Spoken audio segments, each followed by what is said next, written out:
So I'm going to close the shop today with shooting each gun a few rounds, whatever I got left. So this is the SIG, this is with the Icarus Precision Lower. And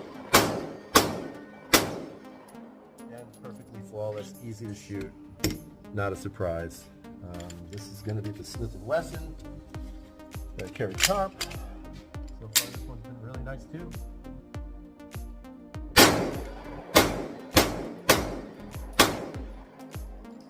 And that's it for that.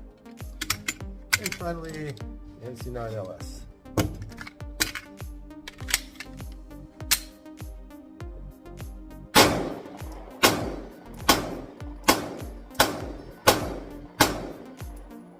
All very good guns. Which one's the clear winner? Well, the Icarus Precision because of the weight, but the Shield and the MC9 LS are fantastic guns.